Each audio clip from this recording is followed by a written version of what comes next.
Welcome to the channel भाई लोग, आपका स्पोर्ट्स चैनल में स्वागत है। तो आज इस वीडियो में हम कवर करेंगे India versus South Africa third T20I, जो खेला जाएगा doctor YS Rajashekhara Reddy ACA VDCA cricket stadium में। ये बहुत बड़ा नाम हो गया, शॉर्ट फॉर्म में इसको बोलते हैं विशाखापट्टनम स्टेडियम। तो यहाँ वेदर रहेगा, क्लाउडी वेदर रहेगा और रेन के चांसेस लगभग ना के बराबर हैं।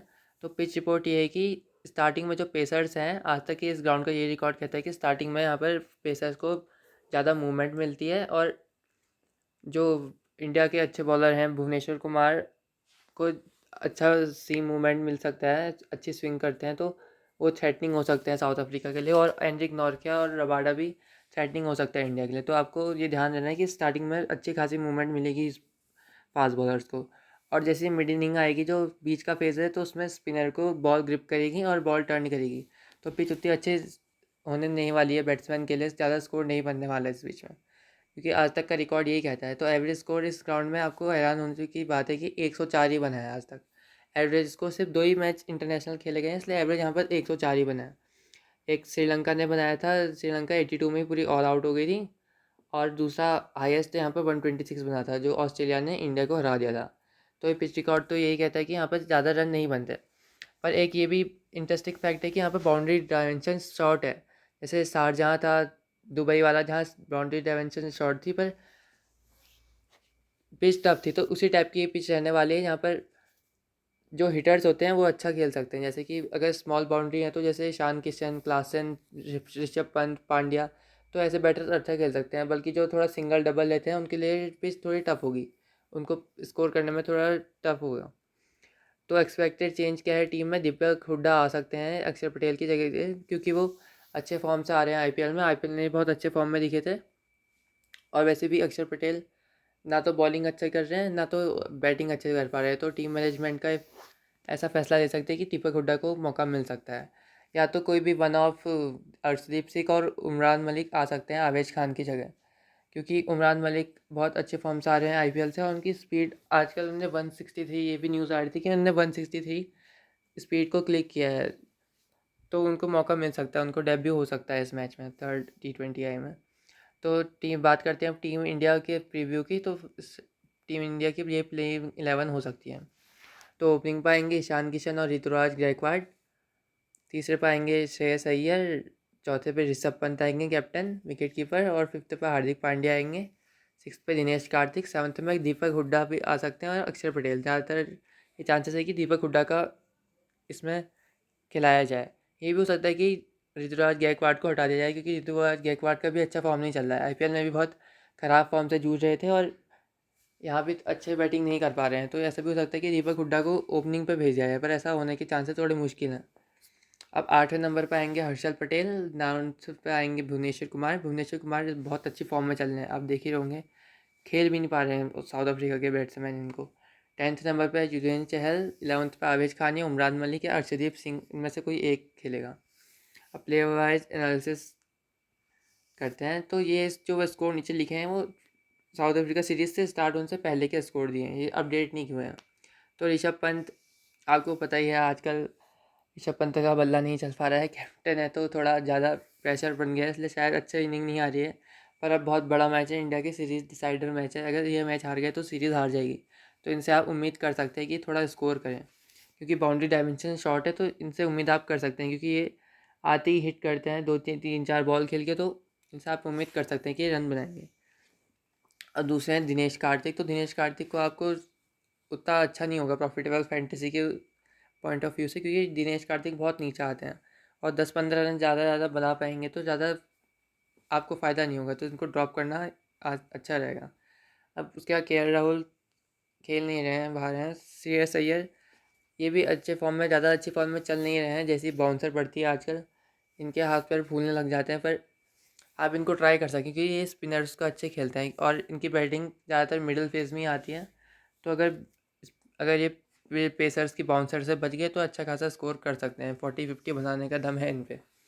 तो आप रिस्क लेके इनको ले सकते हैं। ठीक ही रहेंगे वैसे, ये श्रेयस अय्यर, इनको आप ले सकते हैं। फॉर्म भी ठीक ही चल रहा है, 30-40 रन बना ही दे रहे हैं आजकल। अब दीपक हुड्डा, अगर आप दीपक हुड्डा खेल रहे हैं तो शायद ये सिक्स बॉलिंग ऑप्शन भी रहेंगे। और तीसरे चौथे पर अगर ये बैटिंग आपको शो कराया होगा क्विक बज़ में या कहीं भी इनकी प्लेइंग ऑर्डर में, तो आपको बहुत अच्छे पिक हो सकते हैं, क्योंकि ये एक दो बॉलिंग ओवर भी कर सकते हैं और बैटिंग बहुत इनकी अच्छा फॉर्म चल रहा है आईपीएल से, तो आप इनको रिस्क ले सकते हैं। ये आपके लिए डिफरेंशियल पिक रहेंगे आपकी टीम पे, और आपको वन साइडेड विनिंग दे सकते हैं। अब ईशान किशन आजकल अच्छा खेल रहे हैं, फॉर्म में लग रहे हैं, हर बॉल इनके बीच में कनेक्ट हो रही है ज़्यादातर बॉल, तो आपको इनको लेना ही लेना है, इनको आपको ड्रॉप नहीं करना है। पर कभी कभी ये 3-4 रन पे आउट हो जाते हैं, पर जैसे अभी फॉर्म में चल रहे हैं आप इनको ड्रॉप मत कीजिएगा। अगर आउट भी हो जाते तो सामने वाले के पास ये होगा ही होगा, पर अगर आउट नहीं होता तो आप सीधा डायरेक्ट हार जाएंगे। तो आप इनको रिस्क लेना है तो जीएल में लीजिएगा इनको हटाने का रिस्क। अब ऋतुराज गायकवाड़ पे चलते हैं, इनका फॉर्म भी अच्छा नहीं चल रहा है, हो सकता है कि स्कोर कर दे, पर आप इतना रिस्क लेना शायद अच्छा नहीं रहेगा, तो इनको ड्रॉप करना ही ठीक रहेगा, क्योंकि अच्छे फॉर्म में नहीं चल रहे हैं और वैसे भी स्लो पिच होने वाली है, तो इनका चलना थोड़ा मुश्किल होगा।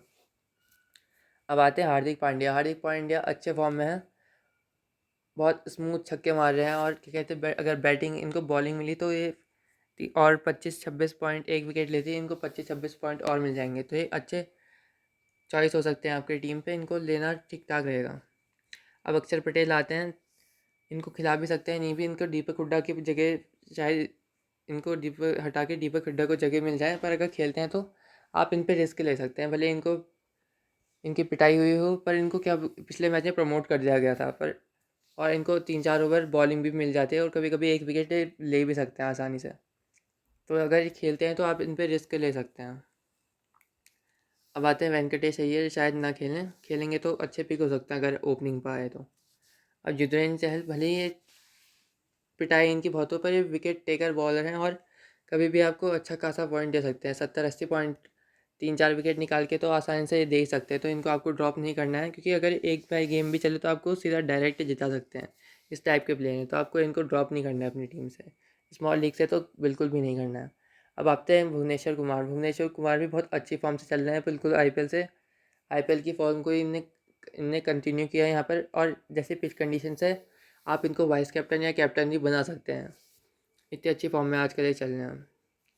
अब हर्षल पटेल आते हैं, ऐसी पिच में इनका भी चलना अच्छा रहेगा, ये भी चल सकते हैं, तो इनको भी आपको टीम में रखना है। कुलदीप यादव शायद ना खिलाएं टीम, वैसे बाहर हो गए नहीं तो इंजरी से। अब आवेश खान अच्छे बॉलिंग तो इनके अच्छी करी है, पर इनको विकेट नहीं मिल पाए हैं, बहुत एक दो कैच भी छूटे हैं इनकी बॉलिंग पे, तो इन अगर खेलते हैं तो इन पे भी रिस्क आप ले सकते हैं, पर शायद इनको ड्रॉप कर दिया जाए, इनकी जगह उमरान मलिक को लिया जाएगा शायद। अब आते हैं अर्शदीप सिंह। अर्शदीप सिंह बहुत अच्छे बॉलर हैं, अगर खेलते तो शायद डेथ ओवर में भी बॉलिंग करेंगे और शायद 2-3 विकेट ले लेंगे। इनका लास्ट रिकॉर्ड भी अच्छा चला था, आईपीएल में बहुत अच्छी बॉलिंग की थी, हर जो डेथ ओवर में बॉलिंग करते हैं, और डेथ ओवर में लगभग 5 में से 3-4 बॉल तो ये यॉर्कर डालते ही डालते हैं, और इनके विकेट लेने के हाई चांस होते हैं। तो अगर ये खेलते भी हैं तो इनको लेना बहुत प्रॉफिटेबल हो सकता है, क्योंकि इंडिया की टीम में कोई भी लेफ्ट आर्म का फास्ट पेसर नहीं होगा अगर ये खेलते हैं तो, और ये डिफरेंट बॉलिंग करेंगे तो इनके विकेट लेने के चांसेस थोड़ा ज़्यादा हो जाएंगे। अब आते हैं रवि बिश्नोई। रवि बिश्नोई भी अच्छे पिक हो सकते हैं, गुगली डालते हैं हर बॉल, और शायद साउथ अफ्रीका के बल्लेबाज पढ़ ना पाए गुगली, तो शायद इनको लेना भी प्रॉफिटेबल होगा अगर खेलते हैं तो, पर इनका खेलना थोड़ा मुश्किल है। अब आते हैं उमरान मलिक। अगर ये खेलते तो आपको इनको लेना ही लेना है, क्योंकि अगर ऐसे बॉलर हैं, अगर चलते हैं तो 5-6 विकेट भी ले सकते हैं किसी मैच में, अगर नहीं चलते हैं तो उस मैच में देखा जाएगा, पर ये विकेट टेकर बॉलर हैं, और मिडिल इनिंग में भी आके विकेट ज़रूर ले जाते हैं, तो अगर ये खेलते हैं तो इनको रिस्क ले सकते हैं हम इनमें। अब आते हैं साउथ अफ्रीका टीम का प्रीव्यू करते हैं। तो उससे पहले आएंगे ओपनिंग पे रीज़ा हेंड्रिक्स और टम्बे वुमा। उसके बाद आजकल इनकी टीम जैन प्रिटोरियस का प्रमोशन कर दे रही है, आते ही शॉट मार रहे हैं, 3-4 शॉट मार के सीधा पवेलियन पहुंच जा रहे हैं आजकल, ऐसे ही चल रहा है इनका। उसके बाद आएंगे राशि वंडर डुसेन। उसके बाद हेनरिच क्लासन ने तो पिछले गेम में इंडिया का पूरा सुपड़ा साफ ही कर दिया, पता नहीं कैसे चल गए। उसके बाद 6th पे ड्वेन मिलर आ रहे हैं। उसके बाद वेन पार्लर को शायद पिछले मैच में चोट लगी थी, एक बार ये गिरे तो थे मैच से, उसके बाद ग्राउंड से बाहर चले गए थे, देखते हैं इस मैच में इनको खिलाते हैं नहीं खिलाते हैं। उसके बाद रबाडा, उसके बाद केशव महाराज, उसके बाद शमशी, उसके बाद एंड्रिक नॉर्किया। अब इनका प्लेयर वाइज एनालिसिस करते हैं, तो डिकॉक तो बाहर हो गए हैं। अब हेनरिच क्लासेस तो पिछले ऐसी पिच में भी ऐसे लग रहा था कि अलग ही पिच में खेल रहे हैं, तो इनको आप रिस्क ले सकते हैं, क्योंकि ये अच्छी फॉर्म में लग रहे थे बहुत। और ये शायद कीपिंग भी कर रहे हैं, तो आप इनको ले सकते हैं। अगर ये रन नहीं भी बनाए, एक दो कैच पकड़ लिए, तो आपको पॉइंट सेफ रहेंगे, तो इनको लेने का रिस्क आप ले सकते हैं। उसके बाद डेविड मिलर। अब डेविड मिलर भी बहुत अच्छे फॉर्म में है, इनको तो आउट करना ही बहुत मुश्किल है। अगर इनकी टीम शुरुआत में 3-4 विकेट आ जाती है और तो ये बड़ा स्कोर भी कर सकते हैं। तो इनको आप अपनी टीम में पहली बैटिंग आती है तो ज़रूर रखना है, पर अगर सेकंड बैटिंग आती है तो शायद इंडिया ज़्यादा स्कोर ना बना पाए, क्योंकि ये पिच ज़्यादा हाई स्कोरिंग नहीं है, तो उस केस में आप इनको ड्रॉप कर सकते हैं। पर अगर उनकी बैटिंग पहली इनिंग में आई, तब आपको ये ज़रूर पिक करना है। अब तीसरे पे आते हैं राशि वानडेड हुसैन। तो इनको तो आपको पिक करना ही है, क्योंकि ये बहुत अच्छे बैट्समैन, अच्छे खेले थे। पहले मैच में भी पहले स्टार्टिंग में नहीं खेल पाए थे, पर जैसे ही इनका कैच छोड़ा श्रेयस अय्यर ने, तो इनने उसके बाद ऐसा खेला कि टीम इंडिया को वन साइडेड हरा दिया। तो ऐसे प्लेयर को आपको ड्रॉप नहीं करना है। और ये ऐसी पोजीशन पे भी खड़े होते हैं ग्राउंड पे जहाँ पर एक दो कैच तो आ ही जाते हैं, तो कैचिंग से भी इनसे 15-16 पॉइंट आप एक्सपेक्ट कर सकते हैं। और रन भी बना ही देते हैं, कम से कम 10-15 रन तो बनाएंगे ही, तो आप एक ही सेफ चॉइस रहेंगे। अब आते हैं टेम्बा बमूमा। तो ये ना तो हिटर हैं, ना तो ज़्यादा हीटर टाइप के बल्लेबाज हैं, और खाली एंकर का रोल निभाते हैं, और ऐसी पिच में शायद ज़्यादा स्कोर ना कर पाए, तो इनको आप ड्रॉप कर सकते हैं। पता नहीं टीम साउथ अफ्रीका इनको क्यों खिला रही है।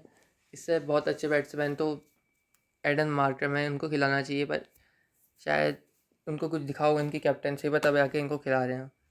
अब आते हैं रीज़ा हेनरिक। ये अच्छे बल्लेबाज हैं, डोमेस्टिक में भी बहुत अच्छे स्कोर करते हैं, सेंचुरी पे सेंचुरी मारते हैं। पर यहाँ पर इंटरनेशनल मैच है, तो इसलिए ज़्यादा ऐसे प्लेयर चल नहीं पाते। पर इनको आप अपनी टीम पे पिक कर सकते हैं, कि अगर बहुत ज़्यादा स्पिनिंग ट्रैक हो गया तो इनको भी कैप्टन बॉलिंग दे सकती है, क्योंकि ये बॉलिंग करते हैं, अपने डोमेस्टिक में भी बॉलिंग करते हैं, यहाँ पे बॉलिंग कर सकते हैं, क्योंकि ये सिक्स बॉलिंग ऑप्शन रहेंगे। कि सिर्फ 5 ही बॉलर, सिर्फ 6 बॉलर अगर बहुत स्पिनिंग ट्रैक होती है, तो इनके कैप्टन स्पिनर को ज़्यादा प्रमोशन देते हैं और इनकी बॉलिंग आ सकती है।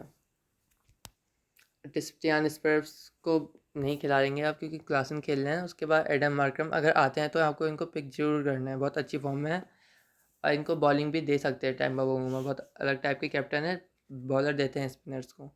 अब आते हैं ड्वेन पिटोरियस। इनको तो आपको पिक करना ही करना है, क्योंकि ये इनका प्रमोशन भी हो जा रहा है तीसरे नंबर पर, और 3-4 छक्के मार के चले जा रहे हैं, और आते हैं विकेट भी ले लेते हैं लास्ट ओवर में। कम से कम इनको डेथ ओवर में 1-2 ओवर मिल ही जाते हैं, तो इनको आप कैप्टन नहीं बना सकते हैं, और वाइस कैप्टन भी बना सकते हैं। बहुत अच्छे फॉर्म में चल रहे हैं। और ये अब आते हैं वेन पार्लर। ये भी अच्छे पिक हो सकते हैं, क्योंकि ये ऑलराउंडर है। भले ही अभी तक इनकी बैटिंग नहीं आई है, पर अगर ये पहली बॉलिंग बैटिंग पर आते हैं, या इनको आप मतलब रिस्क ले सकते हैं, कि ये बैट्समैन भी ठीक ठाक 10-15 रन आप इनसे उम्मीद कर सकते हैं, और 1-2 विकेट भी आप ये ले ही जाते हैं, कि ये स्कोर इन पे ज़्यादा बैट्समैन अटैक नहीं कर पाते हैं। पता नहीं क्यों इनकी बॉल बहुत डाउन डाउन रह रही है, और ये विकेट ले जा रहे हैं, तो हम इनको पिक कर सकते हैं। अब आते हैं कगिसो रबाडा। ये बहुत अच्छी फॉर्म में चल रहे हैं, विकेट टू विकेट बॉलिंग कर रहे हैं, और बाउंसर का भी अच्छा यूज़ करते हैं, तो इनको भी आप पिक कर सकते हैं। ये भी अच्छे बॉलर हैं, विकेट ले सकते हैं 2-3। अब आते हैं एंड्रिक रॉडके। स्टार्टिंग में भी बैट्समैन को परेशान कर सकते हैं, और डेथ में भी आते हैं, तो इनको आपको ज़रूर लेना है। ये भी बहुत अच्छे पिक हैं। अब आते हैं केशव महाराज। अगर आपको जीएल में, आप इनको जीएल में पिक कर सकते हैं, क्योंकि बहुत अच्छे बॉलर है, लेफ्ट आर्म ऑर्थोडॉक्स, और बीच इनिंग पर आते हैं। अगर स्टार्टिंग में एक दो ओवर में इनको पिटाई ना हो इनकी, तो 3-4 विकेट ले लेते हैं, तो इनको 20-15-14 ओवर भी मिल सकते हैं, जिसपे इनके विकेट लेने के चांसेस हाई हो सकते हैं। तो आपको इसको ज़रूर लेना है, अगर इनकी सेकंड बैटिंग या फर्स्ट बैटिंग आती है, तो अगर आप जीएल खेल रहे हैं, तो आपको इन पर कैप्टन भी रिस्क ले सकते हैं। अब आते हैं तमरेज सबसे। ये भी बहुत अच्छे बॉलर हैं, और ऐसी पिच में इनका भी चलना बहुत, इनके भी चलने के बहुत चांसेस हैं, और विकेट भी गुच्छे में लेके जाते हैं। और इंडिया की टीम आजकल वैसे ही अच्छा नहीं खेलती, तो इनके भी विकेट लेने के चांसेस हैं, तो आप इनको भी ट्राई कर सकते हैं अपनी टीम पे। अब आते हैं मार्को यानसेन। इनको शायद मौका ना मिले। अब स्पेशल पिक्स की बात करते हैं, तो केशव महाराज, वेन पार्लल, रेजा हेनरिक्स और तमरेज सिमसे ये स्पेशल पिक रहेंगे आपकी डिफरेंशियल टीम के लिए। और ग्रैंड लीग के टॉप पिक्स हो सकते हैं कैप्टन के रूप में केशव महाराज, हार्दिक पांड्या, ड्वेन पिटोरियस और युजवेंद्र चहल। हार्दिक पांड्या को आप बना सकते हैं, कि ये बहुत अच्छी फॉर्म में चल रहे हैं, और एक दो शायद इनको कैप्टन अब ज़्यादा ओवर दे, क्योंकि अच्छी बॉलिंग कर रहे हैं, 3-4 ओवर इनको मिलने चाहिए, तो ये कैप्टन की बहुत अच्छी चॉइस रहेंगे जीएल में। अब ड्रीम इलेवन की टीम दिखाते हैं आपको। आपको टेलीग्राम का चैनल भी मस्ट ज्वाइन करना है, क्योंकि लेटेस्ट जो फाइनल अपडेट टीम आती है वो टेलीग्राम पे ही आती है। तो डिस्क्रिप्शन में आपको टेलीग्राम का लिंक दिया होगा, आप वहाँ जाके ज्वाइन हो जाइएगा। तो टीम इस टाइप की रहेगी कि विकेट कीपर सेक्शन में आपको ऋषभ पंत को लेना है, एंड्रिक क्लासन को भी आप ले सकते हैं, डेविड मिलर को लेना है और रासी वैंडर डुसेन को लेना है और श्रेयस अय्यर को लेना है। और ऑलराउंडर कैटेगरी में हार्दिक पांड्या, ड्वेन पिटोरियस और बस अभी इतना ही लेना है। और विकेट कीपर सब और जो बॉलर सेक्शन में आपको ज़्यादा पिक्स लेने हैं, जैसे युजवेंद्र चहल, रबाडा, भुवनेश्वर कुमार, हर्षल पटेल और केशव और एंड्रिक नॉर्किया। तो ये पिक ले सकते हैं। अगर इनकी पहली बॉलिंग आए तो आप युजवेंद्र चहल को ड्रॉप करके इनमें से कोई एक ले सकते हैं, रीज़ा हेनरिक ले सकते हैं, या नहीं मतलब ईशान किशन तो आपको लेना है। तो ये आपकी टीम हो जाएगी। ऋषभ पंत रहेंगे कीपर, डेविड मिलर और Rassie van der Dussen, Shreyas Iyer, Ishan Kishan, Pretorius, Hardik Pandya और ये 4 बॉलर रहेंगे। पर अगर साउथ अफ्रीका की बैटिंग सेकंड आती है तो आपको डेविड मिलर को ड्रॉप करके इनका एक टॉप ऑर्डर का बैट्समैन ले सकते हैं या विकेट कीपर हेनरी क्लासन को ले सकते हैं। तो ये रहेगा टीम का कॉम्बिनेशन। और आपको बताया दिया ग्रैंड लीग्स में आप डेन पिटोरियस और हार्दिक पांड्या को कैप्टन कर सकते हैं और तबरेज शमसी को आप कैप्टन कर सकते हैं रिस्क लेके, और केशव महाराज को भी आप रिस्क लेके कर सकते हैं कैप्टन। तो अब बात करते हैं एक्सचेंज 2022 ऐप की, जिसमें आप बाई सेल कर सकते हैं। इस ऐप भी अब बहुत प्रॉफिटेबल है। तो जैसे कि पिच टफ रहने वाला तो स्कोर करना यहाँ पर मुश्किल रहेगा, तो आप जो श्रेयस अय्यर का बहुत ज़्यादा रेट दे रहे हैं 38, तो आप इसको सेल कर सकते हैं। और ऐसी पिचेस में बॉलर्स को ज़्यादा हेल्प रहेगी तो आप भुवनेश्वर कुमार के शेयर्स को पिक कर सकते हैं और युजवेंद्र चहल के भी को पिक कर सकते हैं और ड्वेन पिटोरियस को भी पिक कर सकते हैं, क्योंकि ये डेथ में आएंगे 1-2 ओवर लेके और स्टार्टिंग में भी आते हैं और तीसरे नंबर पे इनका प्रमोशन भी हो रहा है। तो आप इन तीनों को ले सकते हैं, बाई कर सकते हैं। और मल्टी बैगर में भी बहुत प्रॉफिटेबल है। यहाँ पे सबसे बेस्ट फीचर इसका मल्टी बैगर ही है, क्योंकि आपको 10 रुपये में, जैसे क्लासिन है कल ये मैन ऑफ द मैच रहा तो इसको 10 रुपये लगाए तो आप 120 रुपये जीत सकते हैं। और कभी कभी तो यहाँ पर 30-40 टाइम्स ही आपको रिटर्न मिल रहा है। जैसे कि अगर इस मैच में देखा जाए तो युजवेंद्र चहल विकेट ले सकते हैं तो 17 टाइम अभी रिटर्न दिखा रहा है, बाद में भले ही कम हो जाएगा 10-12। तो ये बहुत अच्छे पिक्स हो सकते हैं बॉलर इस केस में, कि इस केस में बॉलर ज़्यादा विकेट ले सकते हैं। बॉलरिंग ऑलराउंडर तो और ज़्यादा इसमें प्रॉफिटेबल है। जैसे वेन पार्लर ले सकते हैं, इनका भी रेट बहुत हाई रहेगा। केशव महाराज को ले सकते हैं, इनका भी रेट बहुत हाई रहेगा। ये बहुत हाई जा सकते हैं और ये शायद इस मैच में मैन ऑफ द मैच ही बन सकते हैं। तो आप इनको इनको ज़रूर ट्राई करना है। ऋषभ पंत हो गए, इनको भी ट्राई करना है। तो यही है। इसका भी अगर आपको पास डाउनलोड लिंक नहीं है तो आपको डिस्क्रिप्शन में इसका भी डाउनलोड लिंक मिल जाएगा। तो वीडियो को एंड यहीं करते हैं दोस्तों। Thanks for watching the video.